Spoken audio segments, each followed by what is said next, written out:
The studio lights were warm that night, warmer than usual. Backstage at The Tonight Show, the familiar rhythm of applause drifted through the hallway like distant thunder. Stagehands moved with quiet efficiency. Cue cards shuffled. Producers whispered timing notes. But in the dressing room at the end of the corridor, Dean Martin sat alone. No drink in his hand. No joke on his lips. Just silence. He stared at the small television mounted in the corner of the room, watching Johnny Carson glide effortlessly through his monologue. The audience roared with laughter, as they always did. Johnny had that gift. Dean had that gift too. But tonight felt different. Tonight wasn't about ratings. It wasn't about punchlines. And it certainly wasn't about image. It was about something far more fragile. A father before a star. For decades, Dean Martin had mastered the art of appearing untouchable. The smooth crooner. The effortless charmer. The man who never seemed rattled. He could sell out theaters, command television specials, and bring entire rooms to tears with a single verse of Everybody Loves Somebody. But there was one role he never performed for cameras. Father, and that role meant more to him than any spotlight ever could. Earlier that week, Johnny had called him personally. "Come on the show," Johnny had said. "No bits, no gimmicks, just you and me." Dean hesitated. He didn't like interviews that went too deep. But Johnny wasn't interviewing. Johnny was inviting. There's a difference. The weight behind the smile. When the stage manager knocked on Dean's door, it felt like a verdict. "You're on in 2 minutes." Dean stood slowly, adjusted his tie, looked in the mirror. For a brief moment, just a flicker, the reflection looking back wasn't the legend. It was a father carrying something heavy. Very heavy. As he stepped into the hallway, applause erupted from the studio. Johnny's voice carried through the speakers. "Ladies and gentlemen, one of my favorite people in the world." The crowd already knew. They were clapping before the name was finished. Dean Martin. The curtain parted. The cheers swelled. Dean walked out smiling, the smile millions recognized. But Johnny noticed it immediately. It didn't reach his eyes. Something was different. They hugged, sat down, exchanged the usual playful banter. Johnny teased him about his golf game. Dean fired back about Johnny's suits. The audience relaxed into the rhythm they loved. But Johnny wasn't just a host. He was observant. He saw the pauses. He saw the slight tightening of Dean's jaw between laughs. He saw something unspoken. And after the third commercial break, Johnny made a decision that wasn't on the cue cards. He leaned forward. "Dean, can I ask you something a little different tonight?" The audience quieted. Dean tilted his head slightly. "That depends, kid," he said gently. Johnny's voice softened. "You've sung about love your whole life. You've made millions of people feel understood. But what does love look like to you when the cameras are off?" The question lingered in the air. Dean didn't answer immediately. The studio, usually full of movement, became still. He looked down at his hands. And for the first time that night, he didn't reach for a joke. The name he did say yet. "Love," Dean began slowly, "isn't applause." The crowd leaned in. It isn't sold-out shows. It isn't records. Johnny remained quiet. Dean continued. "It's sitting in a hospital room when nobody's watching." The words hit the room like a crack in glass. No laughter. No applause. Just breath. Dean's voice grew quieter. "You think being strong means you don't cry, but sometimes being strong means you stay." Johnny's eyes glistened slightly. This wasn't planned. This wasn't rehearsed. Dean had never spoken publicly like this. He paused again. And then he said it. "My son." The studio air shifted. A father's truth. Dean didn't offer dramatic details. He didn't exaggerate. He didn't blame. He simply spoke from a place most people never saw. "You want your kids to be bigger than you," he said. Stronger than you, safer than you. Johnny swallowed hard. Dean's voice wavered just barely. And when they hurt, you wish you could trade places. The audience understood. Somewhere in the crowd, a woman quietly wiped her eyes. Dean wasn't telling a scandal. He wasn't revealing secrets. He was revealing humanity. And that was far more powerful. The moment that broke the room. Johnny reached across and placed his hand gently on Dean's arm. "Dean," he said carefully, "you don't have to carry everything alone." That did it. The composure cracked. Not dramatically. Not theatrically. Just enough. Dean exhaled, the kind of exhale that comes from holding something in too long. "I know," he said softly, "but a father tries." Johnny's voice trembled slightly.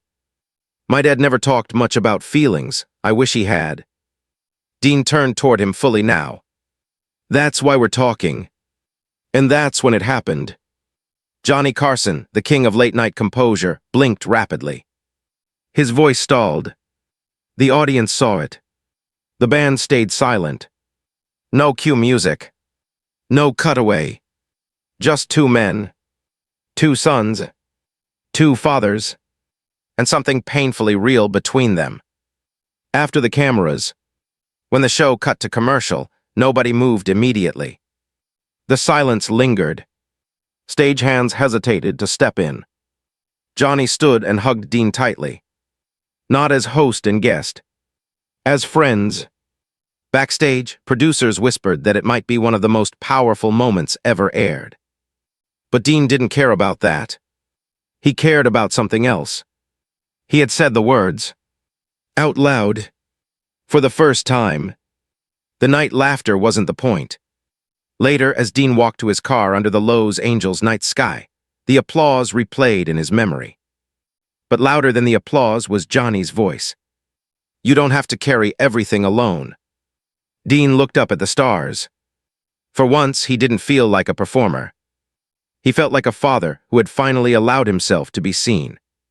And inside the studio, Johnny sat alone at his desk long after the audience had gone home.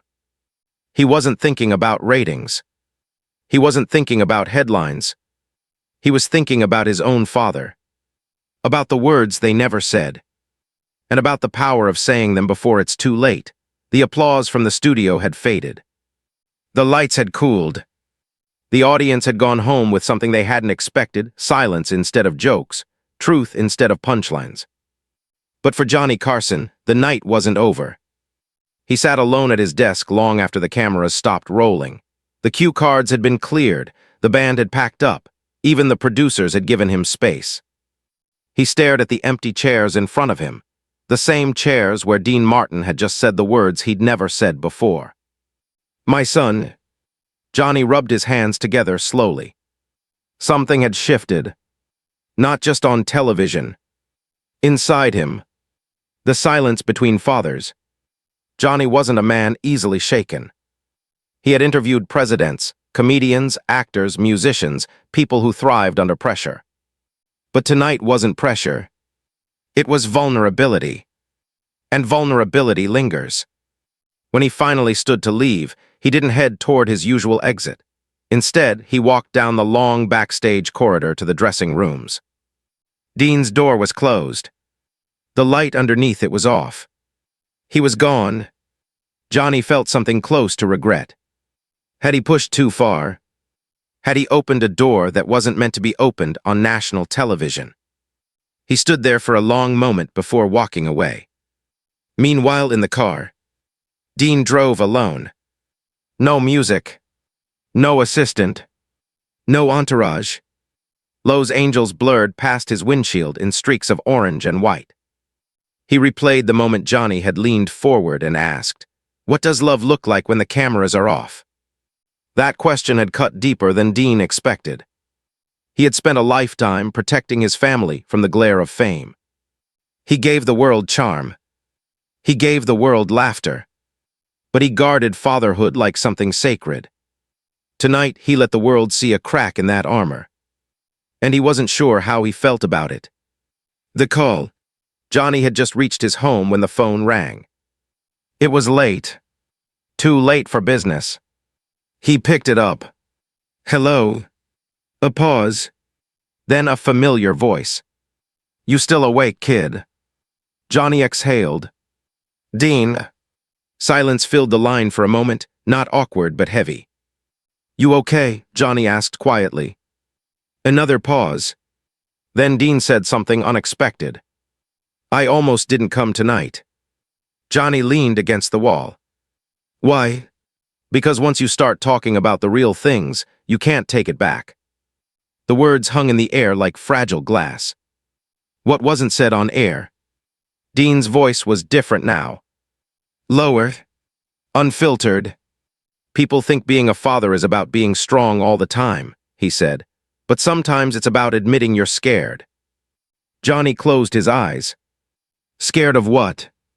Scared that you didn't do enough, scared that you can't fix everything. There it was. The part Dean hadn't said on television. The guilt. The quiet, unspoken fear every parent carries at some point.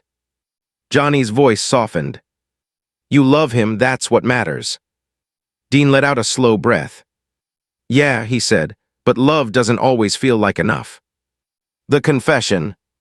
There was something else in Dean's voice now. Something unresolved. Johnny, you ever feel like you built this big life, this big career, and somehow missed something small? Johnny didn't answer immediately, because he knew exactly what Dean meant. Fame takes. It gives, yes. But it takes. Late nights. Missed dinners. School plays you promise to attend but can't. Moments that don't wait for applause. Yeah, Johnny admitted quietly, I felt that. The honesty between them now was deeper than the show had ever allowed. A memory. Dean began talking, not for the audience, not for headlines, just for another man who understood. He used to sit in the front row when he was little, Dean said. Watch me sing like I was the greatest guy in the world. Johnny smiled faintly. And then one day, Dean continued, he didn't need to sit in the front row anymore. There was no bitterness in his voice. Just the ache of time moving forward. That's how it's supposed to be, Johnny said. I know, Dean replied, doesn't make it easier. The breaking point. The conversation stretched longer than either expected. At one point, neither spoke for nearly 30 seconds. Then Johnny asked something bold. Why tonight, Dean? Another long silence. Because when you said I didn't have to carry it alone, I realized maybe I've been trying to. There it was. The truth beneath the performance. Dean Martin, the man who never looked rattled, had been carrying something quietly for years. Johnny felt his throat tighten. You don't have to, he said again. This time it wasn't for television. It was for real. The promise. Dean's tone shifted slightly. Stronger now. Resolved. I don't want him to grow up thinking his old man only knew how to sing and joke. Johnny nodded, even though Dean couldn't see him. He won't. I'm going to tell him, Dean continued. Not on stage, not through interviews, just me and him. Tell him what? That I'm proud. 3 simple words. But for some fathers, they weigh more than gold. Johnny swallowed hard. Good, he said softly. Yeah, Dean replied, good. What Johnny didn't expect. Just before hanging up, Dean added one more thing. You asked me what love looks like off camera. Johnny waited. It looks like showing up when nobody's clapping. The line hit Johnny harder than anything that had happened on stage. Because he realized something. Dean hadn't come on the show for ratings. He hadn't come to protect his image. He came because maybe, just maybe, he was ready to be more than the legend. He was ready to be the father. After the call, Johnny stood in his quiet living room long after the line went dead. He thought about his own father. The words they never said. The pride never spoken aloud. The emotions kept tucked behind restraint. He made a decision that night too.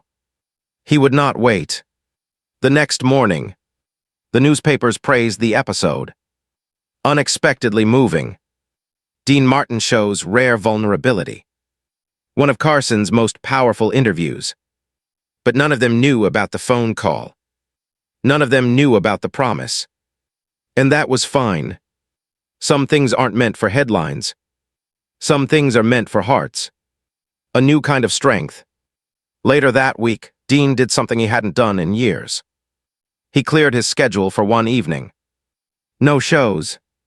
No events. No rehearsals. Just dinner. Just conversation. Just father and son. Because for the first time in a long time, he understood something clearly. Strength isn't silence. Strength is presence. The suspense of change. But life rarely shifts overnight. Even with good intentions. Even with heartfelt promises.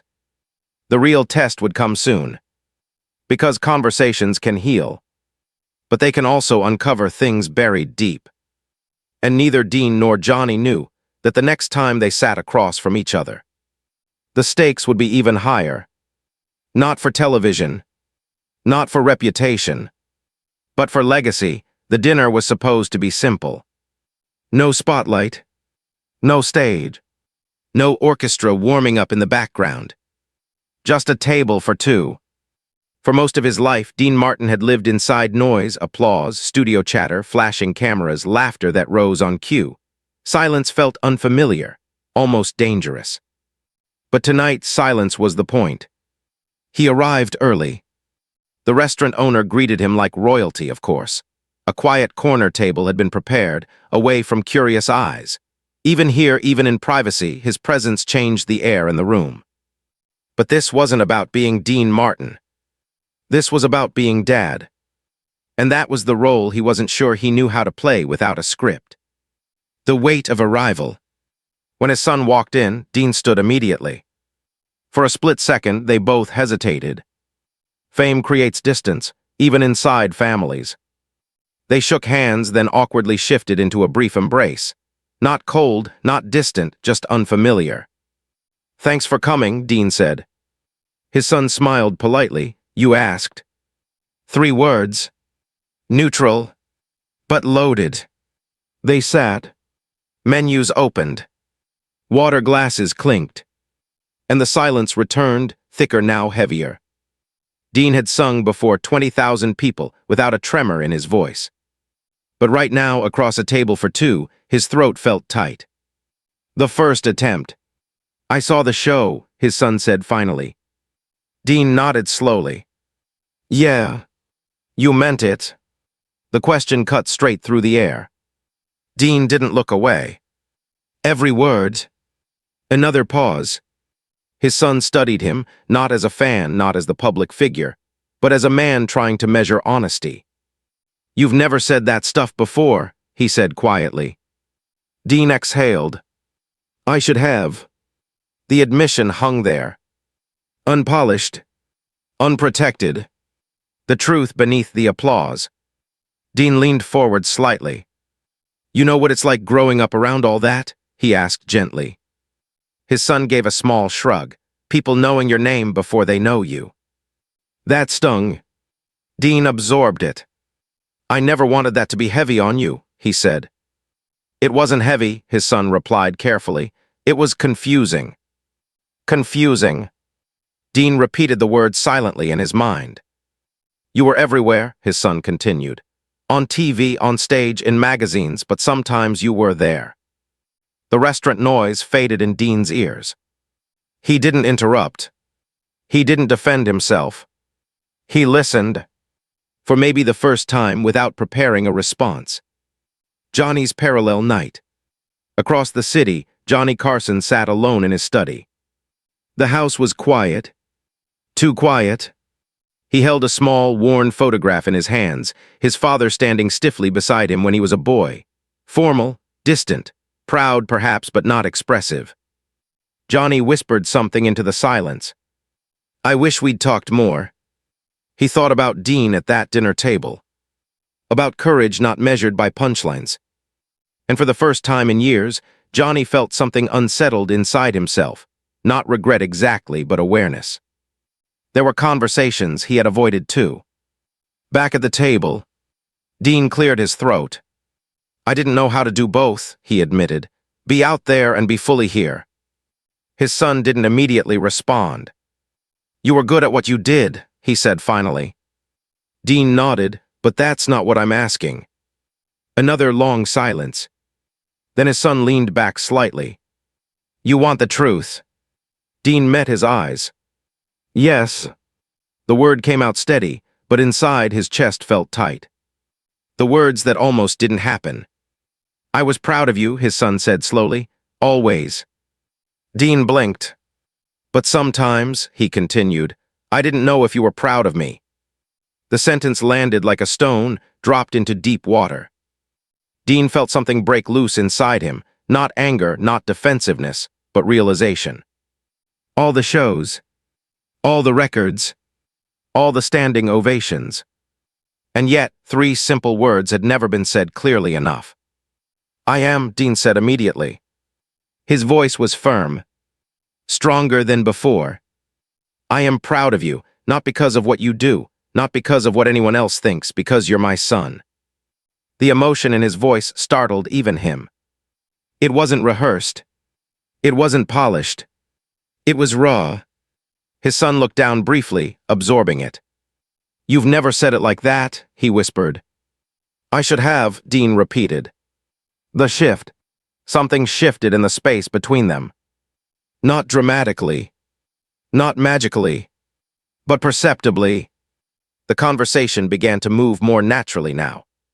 Stories resurfaced, small memories from childhood, moments that hadn't felt important at the time but now seemed precious. Dean found himself laughing, not the performer's laugh but a father's. And yet, there was still something lingering. Unfinished. He could feel it. The question, as dessert plates were cleared, Dean asked quietly, Is there anything you've been holding back? His son looked up. A long pause followed. Yes. Dean felt his pulse quicken. I always thought you loved the audience more than you loved being home. The honesty was sharp, but not cruel. Just real. Dean didn't flinch. He let the words sit. Then he answered carefully. I loved what I did, but it was never bigger than you. Then why did it feel like it was? His son asked. There was no accusation, just curiosity. And pain. Dean took a slow breath. Because I didn't know how to show love quietly, I only knew how to show it loudly. The admission felt like stepping off a cliff. But instead of falling, he felt lighter. Johnny's decision. Across town, Johnny reached for the phone. Then stopped. He set it down again. Picked it up. Finally, he dialed. When the voice on the other end answered, Johnny's composure wavered. Hey, it's me. There was an awkward pause. I just wanted to say something I probably should have said a long time ago. His voice softened. I'm proud of you. Sometimes the hardest conversations are the shortest. The closing moment. Back at the restaurant, Dean and his son stood to leave. This time, when they embraced, it wasn't hesitant. It wasn't careful. It was real. No audience. No applause.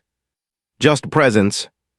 As Dean stepped outside into the cool night air, he realized something powerful. He had spent decades mastering the art of being admired. But tonight, he learned the art of being understood. And that was far harder. Far braver. The suspense ahead. But healing isn't a straight line. It's a beginning.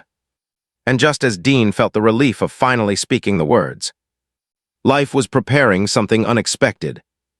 Because sometimes, just when you believe you've repaired what was fragile, you're tested in ways you never imagined. And neither Dean nor Johnny knew that soon, the strength they had just found would be asked to carry far more than words. The call came just after midnight.